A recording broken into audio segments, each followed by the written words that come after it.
There we go. All right, welcome everyone to Quick Wins. My name is Dave Carvalho, Senior Director here at the Office of Faith Formation. I'm joined today with Jonathan Galo from the Catholic Community of Falmouth. How you doing, John? Doing well. How are you guys doing? Oh, we're doing all right. We're staying as warm as we can here. Oh, yeah. It's a little chilly out. How's it over in the Cape? Cape's not too bad today. Actually, a nice, beautiful sunny day. So I've been stuck inside, though. Busy Fair as enough. usual. Well, I also appreciate this interview because we're both rocking our beards. Yes, So of course. it's looking good. You have more hair than I do. I'm just happy minded here. So we're good. Well, John, thanks for showing in today. So why don't you tell us a little about who you are, where you work, and what you do? Yeah, so I'm currently the Director of Faith Formation for the Catholic Community of Falmouth. I guess you could say I'm also the Director of Technology, too. I wear a lot of different hats in the parish. Well, it's a collaborative, so we're three parishes, St. Anthony, St. Patrick, St. Elizabeth, Seton. So for the three parishes in the collaborative, I do everything. Or whatever Monsignor Avila needs, I do. So I run the whole faith formation program from grades 1 through 9, including all sacramental preparation programs and everything. I also run technology. So anytime we do video recordings or live streams or anything like that, I'm kind of really the driving force behind that in a lot of ways. So it's a busy job, office of one. It keeps me going, though. So fair enough. Well, it's probably no surprise. So recently, the Catholic Community of Falmouth, you guys won the Parish Excellence Award in Youth Faith Formation for Via Technology. So I actually have the award right here. So do you? I think it'll be fine. Yeah. So there you go, Youth Faith Formation Award. Nice. Exciting. So we actually got an award, which I wasn't even sure they're going to send us anything or anything like that. So it was pretty exciting to see. Oh, that's wonderful. So first, congratulations. So, well, tell us a little bit about it. What was the process? Why'd you win? And talk to us a little bit about that. So I had heard about the Parish Excellence Awards actually from an email that you had sent out in your general newsletter on the week. So, Monsignor Avila and I were kind of, we heard about it. We're like, just kind of put it off to the side or whatever. But it was like a couple of weeks before like the nominations were due, and we're like, let's think about it. Let's take a look at what we're doing, and we had developed this brand new faith formation program, which I can get into in a little bit. And we really kind of believe strongly in our program and how how successful it was at that point already in the year. So we're like, let's just go for it. Let's just put our name in the ring. We don't know how many people are going to nominate themselves, how many other parishes, if it's everybody gets a trophy type of situation. No idea. So we landed up, putting it in there, and then I heard nothing for weeks. And then the Parish Excellence Summit came around, it was a couple weeks ago now. Yeah, it must have been about 2-3 weeks ago at this point. Time flies fast. So, so they kind of broke it up. Like every day they would do like a final video where they present a couple of awards. So it wasn't until like the Thursday of that week where, they were presenting the awards for Youth Excellence. So, it's like, let me just take a look. I'm not expecting anything. So they typically did about like 2 or 3 honorable mentions and then an award winner. So I'm like, maybe we'll get an honorable mention. It'll be nice. Because some of the other award winners, they were like pretty impressive for like the other categories. Like one was Nativity Church in Timonium, Maryland, who's doing, if you haven't heard about them, they're doing incredible stuff with their technology and mass. I think St. Patrick's Cathedral in New York City was nominated for an award or something. So I was like, these are pretty heavy hitters and anything. So I wasn't expecting much. And then it came up with us, the Catholic Community of Falmouth, and our award. I was blown away. I was like, wow, it's such a great honor to be nominated. And then we got the email saying, we won and everything, and they sent us the award. That's awesome. Well, good on you. So tell us a little bit about the program that won the award. So our program is called Meet You at the Altar. And so kind of what inspired it, it was over the summer, we were trying to think, what are we going to do for the fall for our faith formation program? Because, the whole coronavirus situation has just been crazy, as you know, and anybody who's watching knows.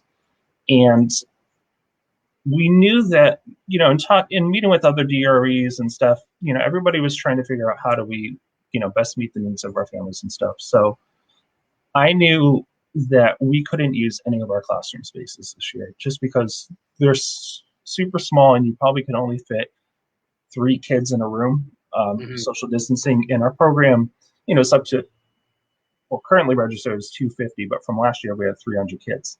So we couldn't just do it. I would have been over. It just wasn't feasible. And a lot of our catechists too were, they're older or they have health risks. And so we knew that it wasn't going to be possible to do it the same way that we've always been doing it, or even a modified version of that.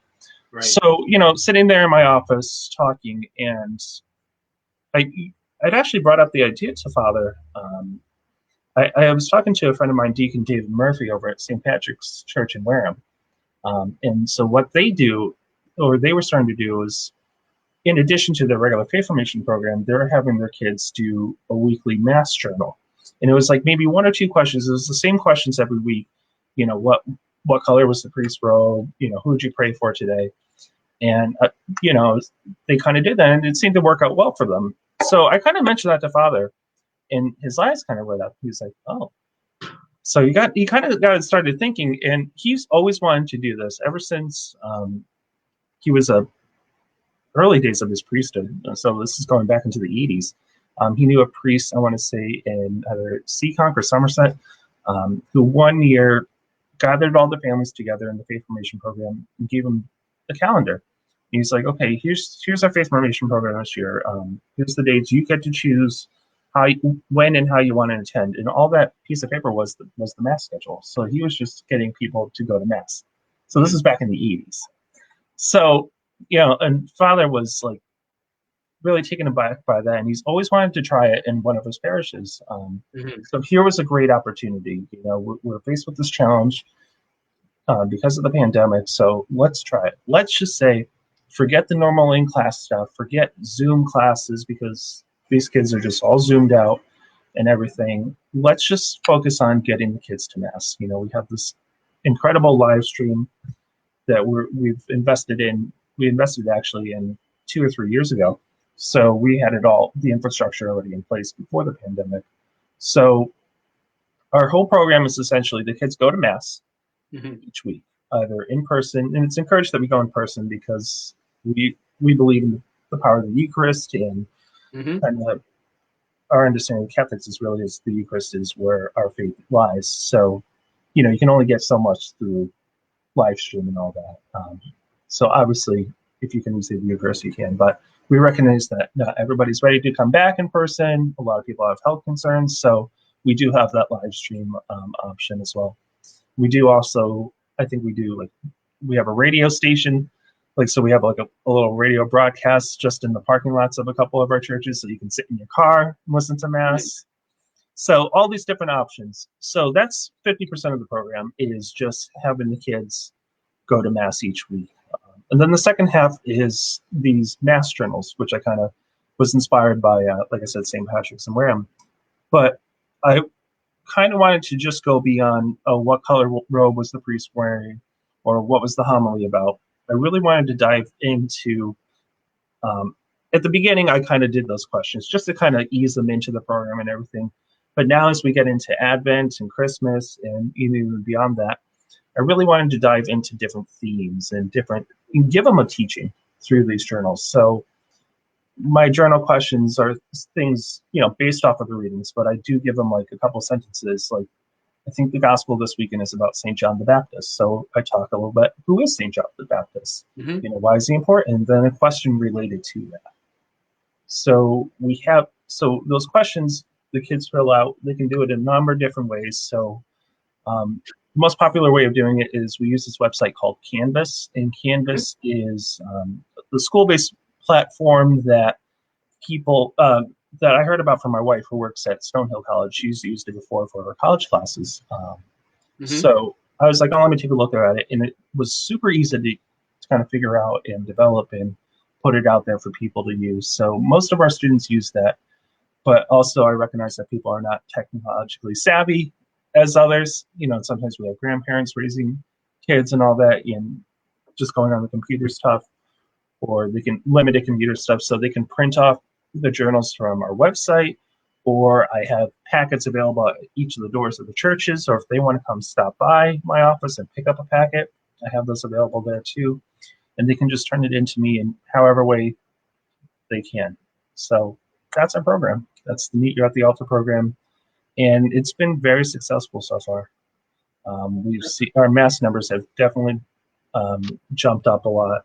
We have families, kids who had previously never stepped foot in the church, never really taken the time to watch mass, are engaged and involved, and it's been fantastic so far. And we started in October, and it's December, and it's been great so far. That's wonderful. Well, John, first, thanks so much for sharing.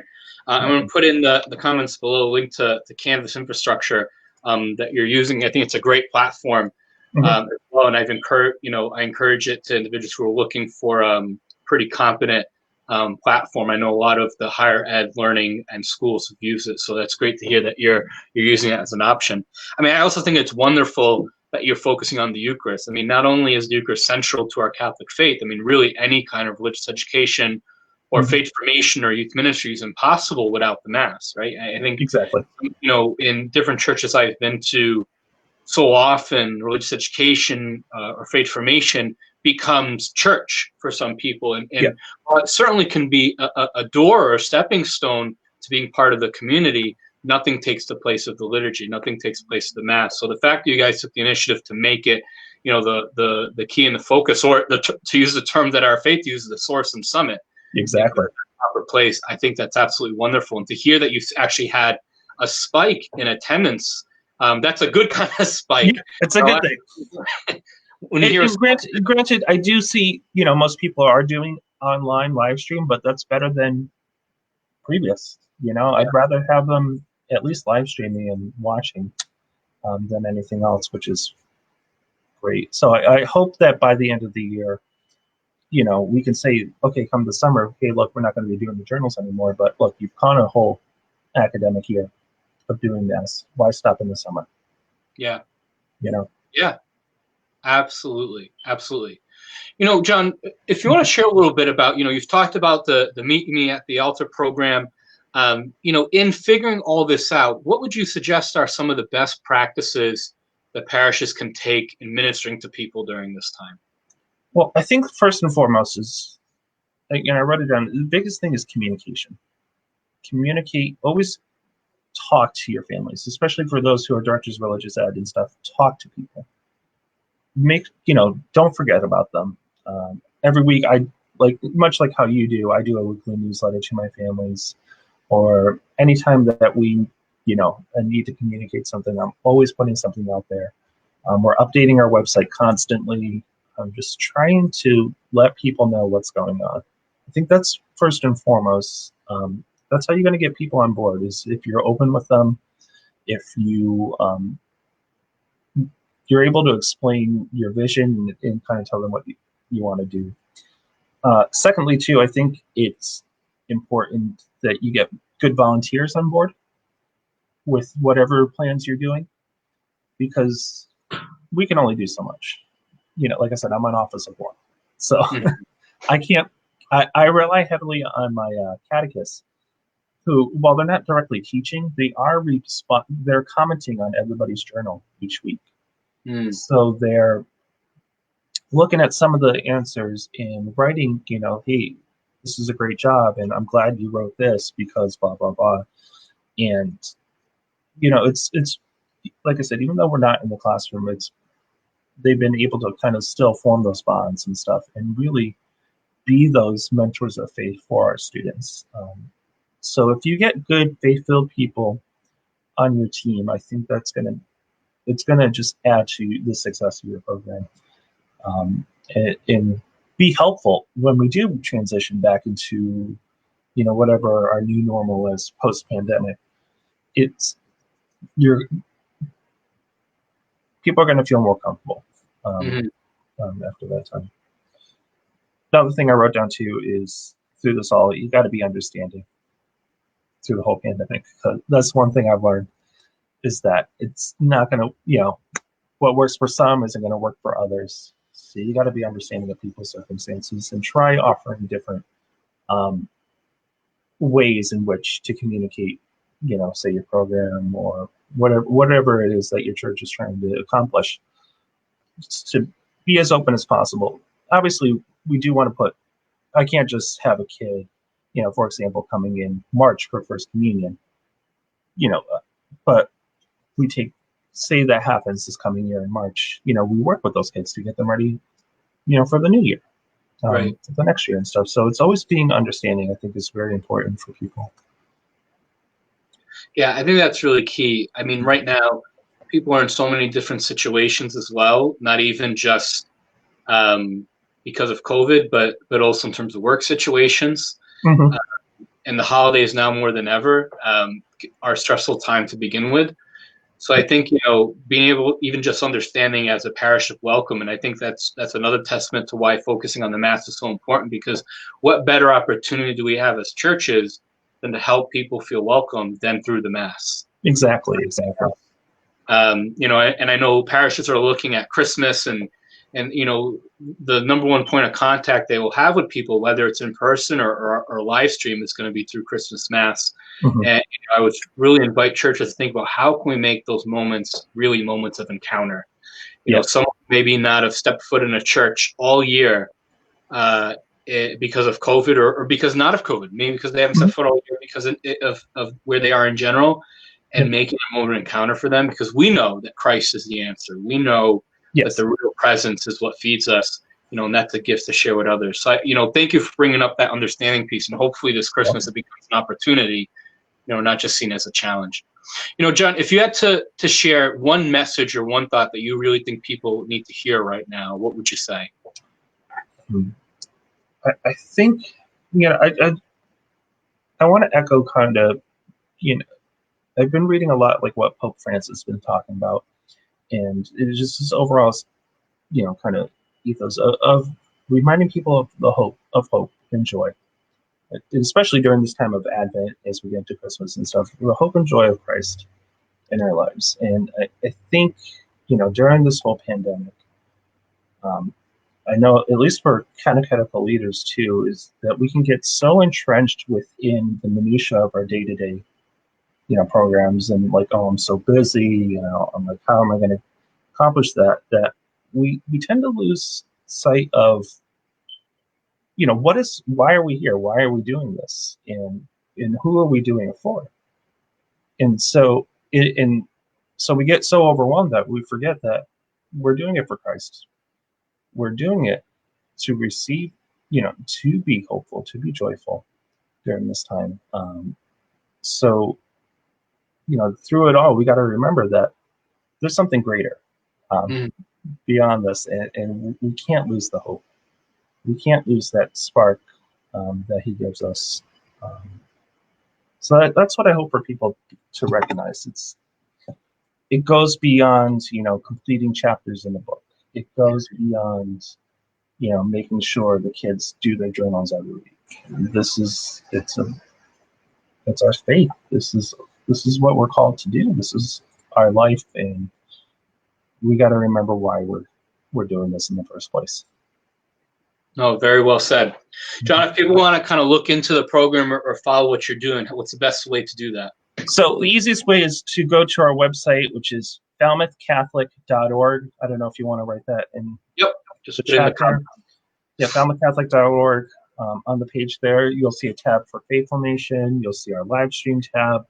On the main page, there's a scrolling kind of picture and stuff, so you can kind of tap through that, see different things. We just put out, we spent like a week working on it, no joke, a Christmas concert that we filmed with our contemporary music group. Wonderful. So it's about an hour long, just fantastic concert of good contemporary Christian music to get us ready for the season. So that I'm really excited about that one. Like I said, I put probably close to like 30 hours into that video. Just awesome. Editing it, making it sure it's synced up and everything. So it's a source of pride and joy for me, to say the least. But, and like I said, you want to learn more about our faith, or meet you at the altar program that's on the website under the faith formation tab. And if you're looking for a place to attend Mass, come join us in Falmouth. We'd love to have you. That's awesome. John, thank you so much for taking your time today, sharing about what you're doing. God bless you and all the work you're doing there. Thank you. And you have a great Advent. Same to you. All right. Good seeing everyone. Take care.